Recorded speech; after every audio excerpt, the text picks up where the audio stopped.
Olá! Uma avaliação recente mostra que o Brasil está na 78ª posição no ranking sobre igualdade de gênero entre 144 países. Nós estamos atrás, por exemplo, do Chile, da Argentina e do Paraguai. E para saber um pouco mais sobre o que esse dado nos alerta, eu converso agora com Raíla Alves, gerente de empoderamento econômico e gênero da Plan International. Raíla, seja muito bem-vinda aqui ao Cidadania Mulher. Eu que agradeço em nome da Plan International, Paula. Bom, eu começo perguntando e apostando que o Brasil deve ter caído nessa posição no ranking após a pandemia, né? Muitos países devem ter sentido esse baque. Como é que a pandemia impactou nessa questão para o Brasil? O Brasil está numa posição do ranking muito longínqua de onde a gente gostaria de estar, né? Eu acho que não só para o Brasil, mas para o mundo inteiro, sobretudo nessa lógica quando a gente pensa em América Latina e Caribe e África, que são territórios mais impactados por desigualdades estruturais, a gente vê o quanto a pandemia intensificou e acelerou certos indicadores negativos da sociedade. Para as mulheres e meninas, especificamente, pensando aqui no Brasil, a gente viu a dificuldade maior de acessar oportunidades de trabalho. A gente sabe, tem dados da OIT que nos demonstram que na América Latina e no Caribe as mulheres perderam muito os empregos formais, foi uma das maiores regiões que teve essa queda. Para além disso, meninas e mulheres que estavam acessando o ciclo formal de educação tiveram muitas que se distanciar por conta de uma exclusão digital que ainda assola o país, né? Na saúde, a gente também viu impactos em relação ao medo, distanciamento e as UBSs que estavam sobrecarregadas com os casos de Covid. E na questão de violência também isso repercutiu, né, com o desmonte das redes de apoio que meninas e mulheres utilizavam antes e tiveram que reformular essas estruturas, não tendo muita coragem também coragem numa medida acho que essa palavra foi horrível, mas não tendo muito esse apoio, né, para conseguirem ir até a delegacia, registrar um boletim de ocorrência. E assim vai, assim, muitas dessas desigualdades foram acentuadas. Na verdade, a pandemia ela veio escancarar algo que é um problema social já sobre a posição em que as mulheres estão, né? Eu acho que é um problema que já existia e ele deixou mais à mostra um problema que já estava ali latente na nossa sociedade, né? Você falou em internet. A internet ela pode, na sua avaliação, desde que se tenha acesso, ser um instrumento também de empoderamento feminino? Ela podendo ser, se utilizada e tendo acesso, a menina ter acesso a outras mulheres, a outras redes de atenção e proteção, e também a educação por meio da internet. A internet poderia ser uma aliada se essa menina tivesse acesso, essas mulheres, meninas? Sim, a internet é um grande mundo, né? Assim, então, eu acho que a LGPD veio aí com uma maior proteção para meninas e mulheres nesse ambiente virtual, mas que a gente sabe que ainda há muita violência baseada em gênero online. Apesar disso, há essas estratégias também que podem ser utilizadas através da internet como ferramentas de disseminar direitos, disseminar empoderamento de gênero, empoderamento econômico. Um exemplo disso são, assim, de parte da Plan International, a gente teve que readaptar todo o nosso trabalho, que era presencial, para o online. E uma prova disso, de que sim, a gente consegue pensar em estratégias de empoderamento através da internet, garantindo acesso às meninas, por exemplo, o projeto Rede Meninas Líderes. A gente faz justamente nesse projeto, tem um currículo todo desenhado para trabalhar direitos, para trabalhar empoderamento de gênero com meninas e mulheres. Então, é sim possível, desde que a gente tenha um ambiente seguro online também para essas meninas, né? E aí cabe aos governos, a toda a sociedade civil e as grandes plataformas digitais se engajarem cada vez mais para que a gente consiga chegar lá. Você falou sobre essa rede de meninas líderes, né? Inclusive é uma das recomendações, das 6 recomendações desse índice, né, na verdade, esse estudo que mostra, né, do qual faz parte o índice de gênero dos ODS, que mostrou esse ranking aí dos países. No Brasil, então, existem projetos nesse estilo de mulheres líderes, meninas líderes, vocês trabalham com isso e também já conhecem outras organizações não governamentais que trabalham com esse tipo de projeto no Brasil? Sim, as ONGs têm um papel fundamental na promoção desses direitos, né? A gente sabe que cada vez mais o terceiro setor tem se mobilizado para pensar em estratégias de proteção, de fomento à educação, de debates e reconhecimentos de direitos relacionados à saúde sexual e reprodutiva de meninas e mulheres, e jovens mulheres, sobretudo, também. E de parte da Plan, a gente tem tanto o projeto Rede Meninas Líderes, que justamente pensa num trabalho de mentoria intergeracional, então são mulheres passando um pouco das suas experiências, tanto profissionais quanto nesse reconhecimento racial, nesses reconhecimentos de gênero, para as meninas nos territórios nos quais a Plan trabalha. E também uma mentoria entre pares, então são meninas mostrando para outras meninas que é possível ter conhecimento dos seus direitos e naturalizar certos temas, falar sobre participação política de meninas, e essa também é uma das recomendações de estratégia, né, do índice que saiu, como você bem disse. Aila, e vocês observando, tanto nesse projeto de Mulheres Líderes, quanto em outros projetos, quais são as principais dores dessas meninas? Ou seja, do que elas mais reclamam como empecilhos para conseguirem atingir o empoderamento, a liberdade financeira, a independência financeira? A parte social mesmo conta muito, ou seja, ainda estão presas àquela ideia de que a moça, né, dependendo da renda, ela não tem condições, então ela deve sim ter filhos, casar e ficar dona de casa. Quais são as principais barreiras que essas mulheres colocam para vocês como problemas para elas? Como um todo, a gente observa as limitações advindas dos padrões nocivos de gênero e papéis de gênero nocivos às meninas como grandes barreiras, né? Algo que, como a sociedade fala e desnaturaliza, que fala que é impossível a meninas trabalharem com tecnologia, é impossível meninas serem líderes políticas, ocuparem espaços de tomada de decisão. Isso tudo é bem internalizado, né? Então, é algo que eu romper um pouco essas barreiras causa até a gente vê até uma surpresa, né? Nossa, realmente eu posso estar aqui, eu posso estar nesse espaço de tomada de decisão, eu posso estar participando e apoiando meu país, minha sociedade, minha comunidade na construção de políticas públicas. A gente tem uma pesquisa lançada no fim do ano passado que se chama Por Ser Menina. Essa pesquisa está na sua segunda edição. A primeira edição foi conduzida em 2014, 2015, com meninas de 7 a 13 anos, e essa edição de agora a gente entrevistou mais de 2.500 meninas de 14 a 19 anos. Então, quando você me pergunta, Paula, o que as meninas dizem, essa pesquisa responde, né? Elas responderam nessa pesquisa, que foi uma pesquisa que teve um método quali-quant. A gente contou com uma resposta de formulários, mas a gente também teve grupos focais para ouvir essas meninas, né? Então, elas trazem para a gente como o racismo, o sexismo, como um descrédito, como a falta de diálogo em casa, como a violência impacta essas meninas, né? Então, um dado interessante é que, por exemplo, a casa é um dos ambientes em que elas se sentem mais protegidas, e confortáveis e amadas, mas também é um ambiente repleto de violências, assim como a escola. E elas falaram um pouco mais disso, né? Falaram sobre como elas se sentem mais à vontade para desenvolverem diálogos mais abertos na escola, que foi o lugar que ficou em primeiro lugar, em segundo, casa, e, enfim, em terceiro foi comunidade religiosa, que elas se sentem também à vontade para falar sobre certos assuntos. Então, é isso, assim. Acho que elas têm muito a dizer e elas nos dizem.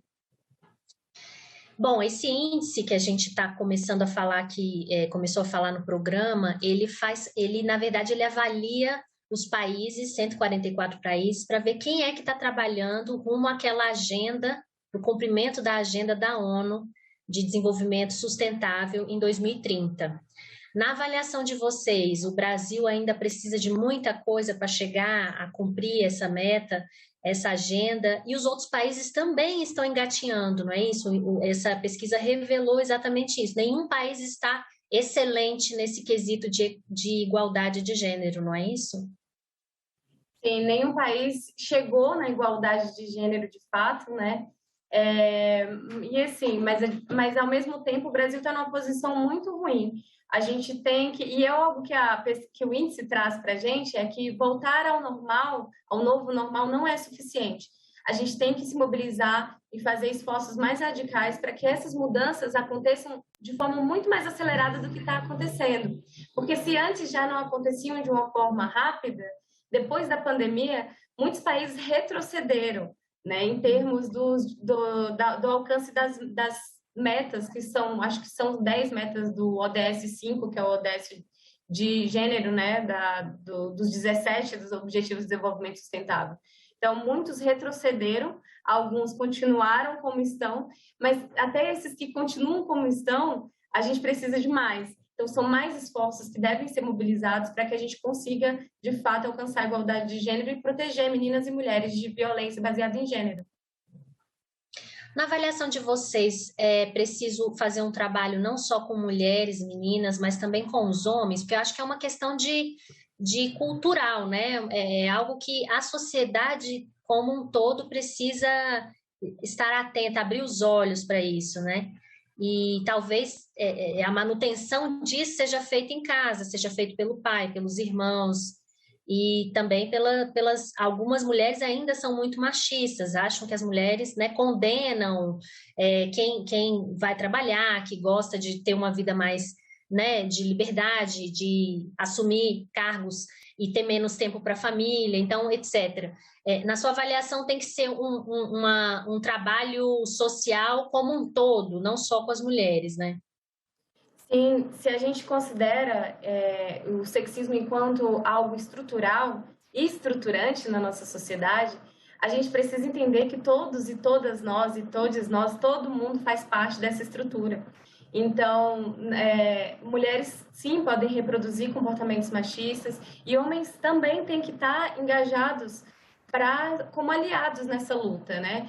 E a gente vê, assim, os estudos de gênero nos mostram que os homens também são impactados negativamente por padrões de gêneros nocivos, né? Essa ideia que se tem generalizada de que homens não podem se sentir vulneráveis, homens não podem chorar, né? Ideias que a gente cultua desde a primeira infância, enquanto sociedade, com as nossas crianças, né? Uma hipersexualização, tudo isso nutre nos homens uma falta de não só empatia, mas também determina muito bem, assim, desenvolve certas doenças, como questões relacionadas ao coração. Tem alguns estudos que mostram isso, né? E que mostram que isso prejudica o homem, de não mostrar os sentimentos, de não conseguir desabafar, de não conseguir se entender e analisar muito bem o que está sentindo. Então, todo mundo sai prejudicado, de forma que é um compromisso coletivo enfrentar essa questão. Em termos de políticas públicas, né? O que a União, os estados, na sua avaliação, deveria urgentemente já estar fazendo? Voltar com acesso à educação para as meninas, ter uma atenção específica, questão da internet, núcleos de apoio. Na sua avaliação, o que você listaria como determinante e urgente, principalmente no pós-pandemia, para voltar com essas meninas e mulheres a mercado de trabalho, a igualdade na política e etc.? Uhum. A própria pesquisa Por Ser Menina, da Plan International, traz para a gente algumas recomendações baseadas no que as meninas dizem. E uma delas é justamente pensar de uma forma intersetorial e interseccional. É algo que o próprio índice também traz, essa necessidade de a gente analisar problemas com lentes múltiplas, né, para que a gente consiga alcançar todas as meninas, todas as mulheres, todas as pessoas de uma forma geral. Né? Para além de pensar políticas intersetoriais, o índice nos traz que a gente precisa de políticas desiguais para situações desiguais.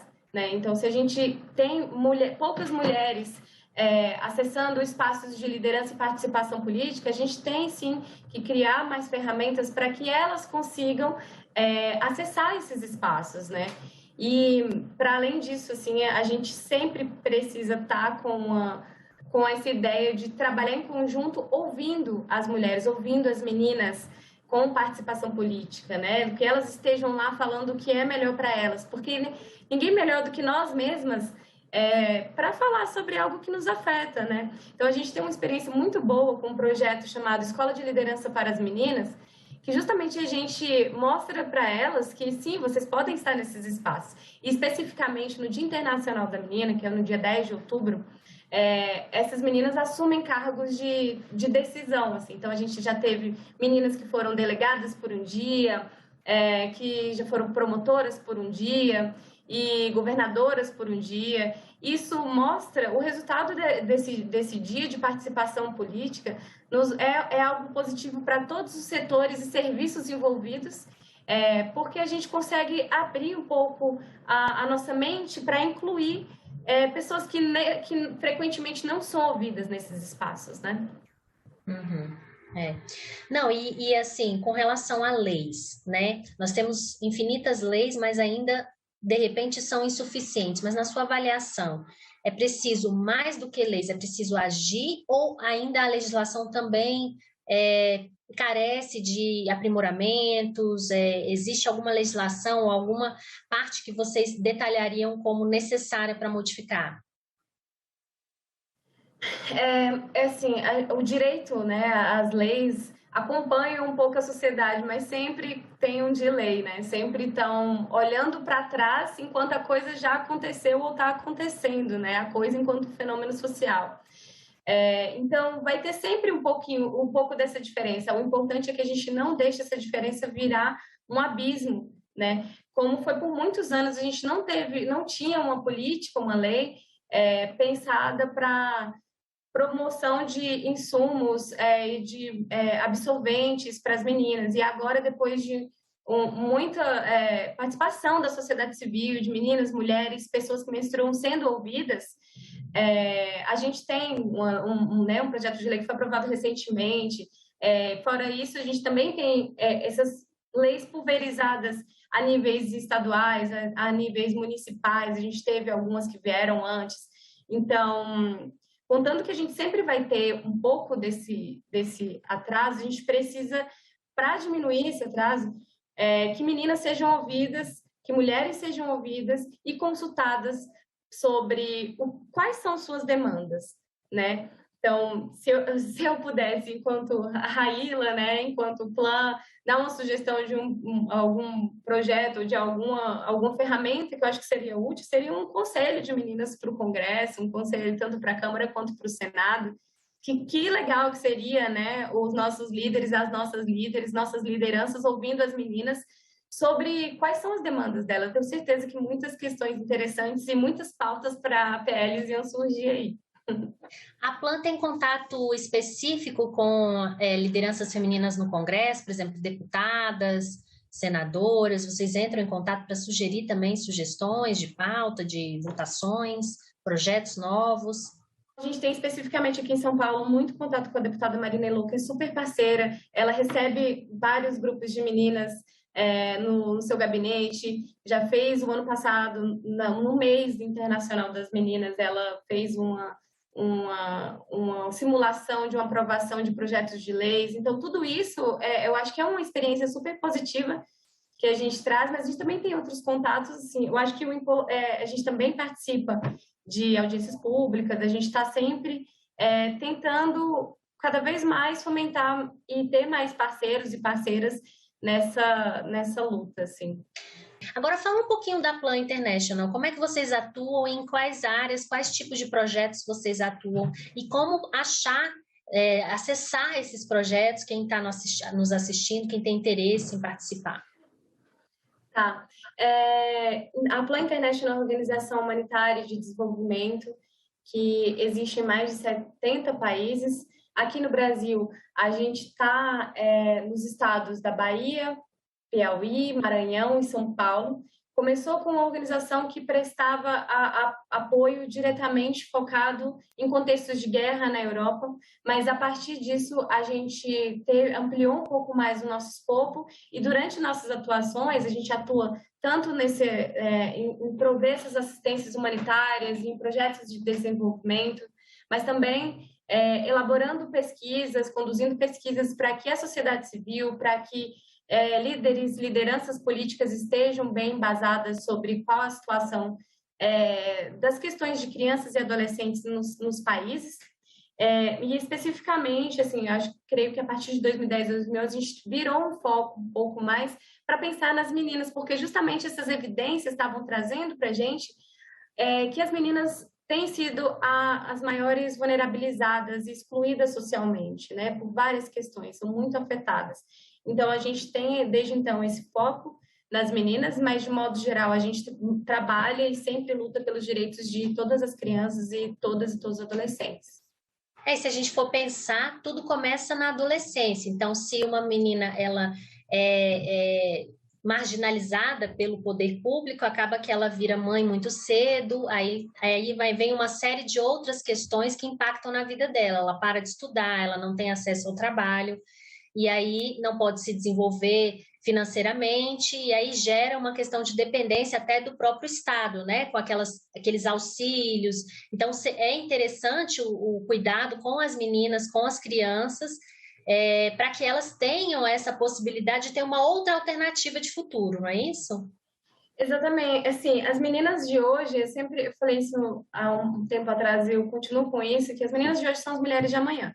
Então, se a gente investe, se a gente promove possibilidades, provém a essas meninas ferramentas suficientes para que elas tenham acesso a direitos, oportunidades e informações de qualidade para tomar suas decisões sobre seus próprios futuros, suas próprias vidas, com projetos de vida, com trajetórias que não são limitadas por essas opressões estruturais sobre as quais a gente está falando hoje, toda uma sociedade ganha, né? A gente tem um ganho, de fato, social, econômico, quando as meninas estão tendo suas trajetórias amparadas por direitos e acesso a oportunidades de qualidade. Então, é um ganho coletivo. Fazendo uma ligação com esse assunto, o Brasil é o 5º no ranking mundial em casamentos infantis ainda. É um tema, assim, ainda muito absurdo, um índice muito absurdo, né? E isso é também levado em conta nessa pesquisa que vocês também, nesse índice que também foi analisado, né? Ou seja, essa questão ainda da mulher ainda está... alguém responsável por ela, ou seja, os pais fazem com que elas casem, porque alguns autorizam até a adolescente ou a criança a casar em alguns países, e inclusive no Brasil, a partir dos 16 anos, né? Isso também é levado em conta para calcular esse índice, esse ranking desse índice. Quais outros aspectos são levados em conta para definir em que posição o país vai ficar nesse índice? Tem toda uma metodologia própria para essa definição. Eu não saberia explicar detalhadamente, porque ela é de uma organização chamada Equal Measures, a 2030, né, que faz justamente esse monitoramento importante das metas dos ODS. Mas, sim, casamento infantil é um dos indicadores que são levados em consideração, né? E, como você disse, o Brasil está em 5º lugar quando a gente pensa, né, o número de casamentos infantis. E isso vem não só de uma estrutura familiar, mas uma estrutura social coletiva que naturaliza e hipersexualiza meninas, né, desde muito cedo. Então, acho que o primeiro passo para a gente romper isso é desnaturalizar e falar que menina é menina. Independente de já ter menstruado ou não, a menina continua sendo menina e ela precisa viver esse ciclo como tal, com ferramentas suficientes para decidir sobre os seus futuros, sem ter que viver em condições que limitem seu futuro, né? Como a gravidez não intencional na adolescência, que limita as possibilidades de projetos de vida, né? A longo prazo. Então, é uma questão.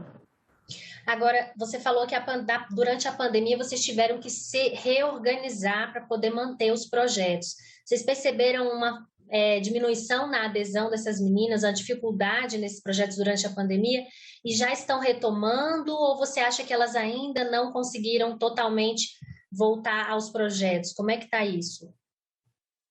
Assim, a gente trabalha com muitas meninas, cerca de mais de 2.000, com certeza, de crianças e adolescentes com os quais a gente trabalha no Brasil.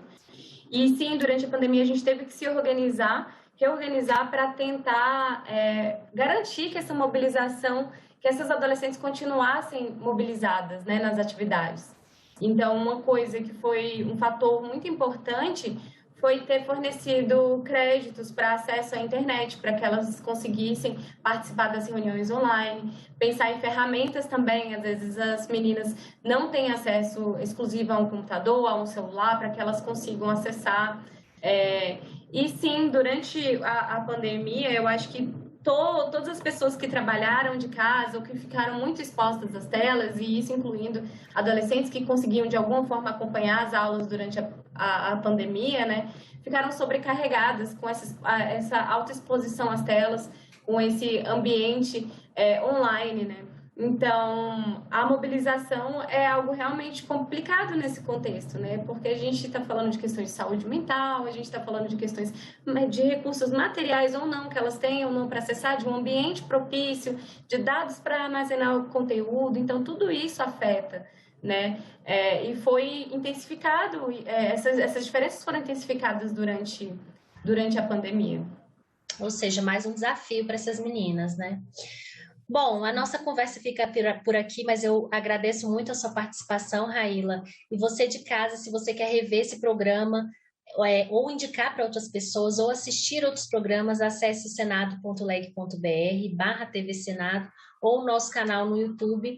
A gente fica por aqui. Até o próximo Cidadania Mulher.